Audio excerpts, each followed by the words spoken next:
ನಮಸ್ಕಾರ ಸ್ನೇಹಿತರೆ, ಎಲ್ಲರದು ಟಿಫನ್ ಆಯಿತಾ? ನಮ್ದು ಇನ್ನೂ ಆಗಿಲ್ಲ ಸ್ನೇಹಿತರೆ, ಮಾಡಬೇಕು. ಹಾಗೆಯೇ ಇವತ್ತು ನಿಮ್ಮ ಜೊತೆ ಒಂದು ದಿಢೀರಂತ ತುಂಬಾ ಈಸಿಯಾಗಿ ಬೇಗ ಮಾಡ್ಕೊಳ್ಳೋ ಅಂಥ ಪುರಿ ಉಸ್ಲಿ ಮಂಡಕ್ಕಿ ಒಗ್ಗರಣೆ ರೆಸಿಪಿ ಶೇರ್ ಮಾಡ್ಕೊಳ್ತಾ ಇದ್ದೀನಿ ಸ್ನೇಹಿತರೆ. ನಾನಿದು ಯಾವ ರೀತಿಯಾಗಿ ಮಾಡ್ತಿರೋದು ಅಂದರೆ, ನಮ್ಮ ತುಮಕೂರು ಸೈಡು ಸ್ಪೆಷಲಾಗಿ ನಮ್ಮ ತುಮಕೂರು ಜಿಲ್ಲೆಯಲ್ಲಿ ಮಾಡುವಂಥ ಇದು ಪುರಿ ಉಸ್ಲಿ ಸ್ನೇಹಿತರೆ. ಇದು ಮೊನ್ನೆ ಒಂದು ಸಲ ಶೇರ್ ಮಾಡ್ಕೊಂಡಿದ್ದೆ, ಆದರೆ ಇವತ್ತು ಮಾಡಿದ್ನಲ್ಲ, ಹಾಗಾಗಿ ಶೇರ್ ಮಾಡ್ಕೊಳ್ಳೋಣ ಅಂತೇಳಿ ಮಾಡ್ತಾಯಿದ್ದೀನಿ ಸ್ನೇಹಿತರೆ. ನಿಮಗೆಲ್ರಿಗೂ ಇದು ರೆಸಿಪಿ ಇಷ್ಟ ಆಗುತ್ತೆ ಅಂತ ನಾನು ತಿಳ್ಕೊಂಡಿದ್ದೀನಿ. ನಿಮಗೆ ರೆಸಿಪಿ ಏನಾದರೂ ಇಷ್ಟ ಆಯ್ತಂದ್ರೆ ಪ್ಲೀಸ್ ನಿಮ್ಮದಾದ ಒಂದು ಲೈಕ್ ಇರಲಿ. ಹಾಗೆ ಇನ್ನೂ ಯಾರೆಲ್ಲ ಸಬ್ಸ್ಕ್ರೈಬ್ ಮಾಡ್ಕೊಳ್ದೆ ನೋಡ್ತಾ ಇದ್ದಾರೆ, ಪ್ಲೀಸ್ ಸಬ್ಸ್ಕ್ರೈಬ್ ಮಾಡ್ಕೊಂಡು ನೋಡಿ, ಸಪೋರ್ಟ್ ಮಾಡಿ ಅಂತ ಕೇಳ್ಕೊಳ್ತೀನಿ. ಹಾಗೆ ನನ್ನ ವಿಡಿಯೋ ನೋಡ್ತಾ ಇರೋರು ಎಲ್ರಿಗೂ ಒಂದು ಧನ್ಯವಾದ ಹೇಳ್ತೀನಿ. ಬನ್ನಿ ಸ್ನೇಹಿತರೆ, ನೋಡ್ಕೊಂಬರೋಣ.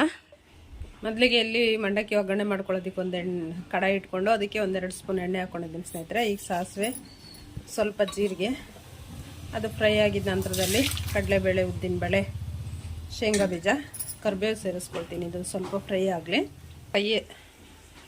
ಕೈಯಲ್ಲಿ ಮೊಬೈಲ್ ಇಟ್ಕೊಂಡಿದ್ದಲ್ಲ, ಒಂದು ಕೈಲಿ ಆಗಾಗ ಪ್ಲೇಟ್ ತೆಗಿಯೋಕ್ಕಾಗ್ತಿಲ್ಲ, ಹಾಗೇ ಆಗ್ತಾಯಿದ್ದೀನಿ ನೋಡಿ ಸ್ನೇಹಿತರೆ. ಈ ರೀತಿಯಾಗಿ ಹಾಕ್ಬಿಟ್ಟು ಪ್ಲೇಟ್ ಮುಚ್ಚೋದ್ರಿಂದ ಎಣ್ಣೆ ಎಲ್ಲ ಸಿಡಿಯೋದಿಲ್ಲ ಅನ್ನೋದಕ್ಕೋಸ್ಕರ ಅದು ಸ್ವಲ್ಪ ಚೆನ್ನಾಗಿ ಫ್ರೈ ಆಗಲಿ. ನಂತರ ಈರುಳ್ಳಿ ಸೇರಿಸ್ಕೊಳ್ಳೋಣ.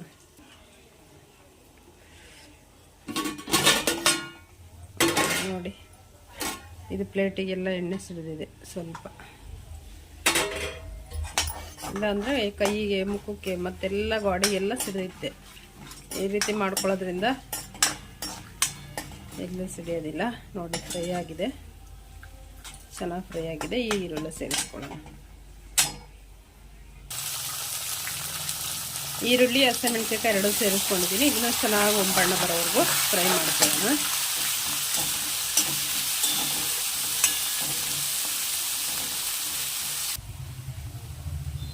ಈರುಳ್ಳಿ ಸ್ವಲ್ಪ ಎಲ್ಲ ಚೆನ್ನಾಗಿ ಫ್ರೈ ಆಗಿದ ನಂತರ ಟೊಮೊಟೊ ಸೇರಿಸ್ಕೊಳ್ಳೋಣ ಸ್ನೇಹಿತರೆ. ಇದನ್ನು ಚೆನ್ನಾಗಿ ಫ್ರೈ ಮಾಡ್ಕೊಳ್ಳೋಣ.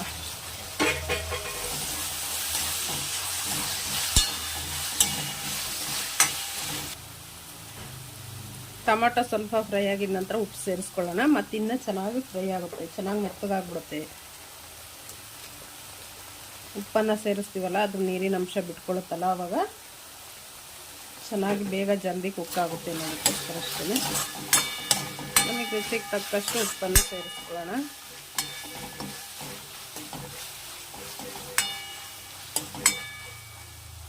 ನಂತರದಲ್ಲಿ ಅರಿಶಿಣ ಪುಡಿ ಸೇರಿಸ್ಕೊಳ್ಳೋಣ. ಸ್ವಲ್ಪ ಸೇರಿಸ್ಕೊಂಡು ಇದೆಲ್ಲ ಚೆನ್ನಾಗಿ ಫ್ರೈ ಮಾಡ್ಕೊಳ್ಳೋಣ.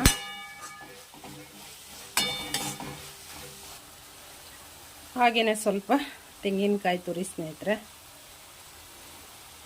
ಇದಿರಲಿಲ್ಲ ಅಂದರೆ ಆಗಲ್ಲ, ಇದಿದ್ರೇ ರುಚಿ.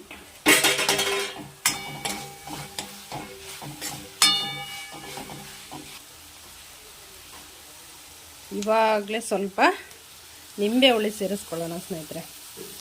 ನಿಮಗೆ ಬೇಕಂದರೆ ಹಾಕ್ಕೊಳ್ಬೋದು, ಬೇಡ ಅಂದರೆ ಸ್ಕಿಪ್ ಮಾಡ್ಕೊಳ್ಬೋದು.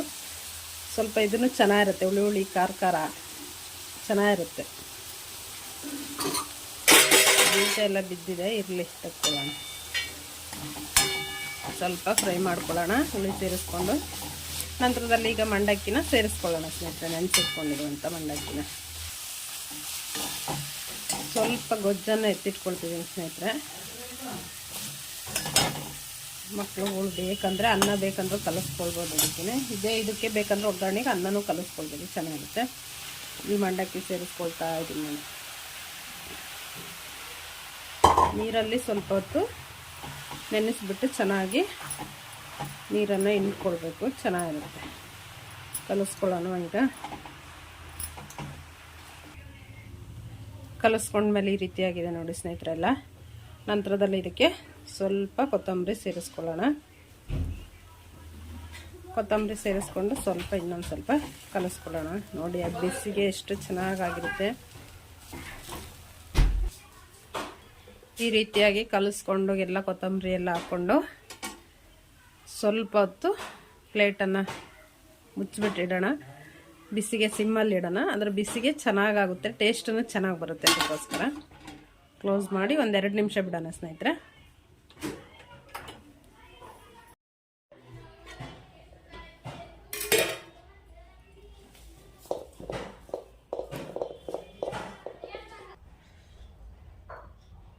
ಬಾಳೆ ಎಲೆ ಮೇಲೆ ಬಡಿಸ್ಕೊಂಡು ಊಟ ಮಾಡ್ತಾ ಇದ್ದರೆ ಸೂಪರಾಗಿರುತ್ತೆ ಸ್ನೇಹಿತರೆ.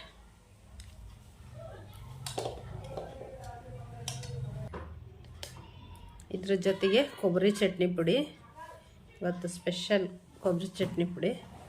ಇದ್ರ ಜೊತೆಗೆ ಮಿರ್ಚಿನ ಹಾಗೇನೆ ಪಕೋಡ ಬೋಂಡ ಏನು ಅಂತೀವಲ್ಲ ಇದ್ದಿತ್ತಂದರೆ ಸೂಪರಾಗಿರೋದು.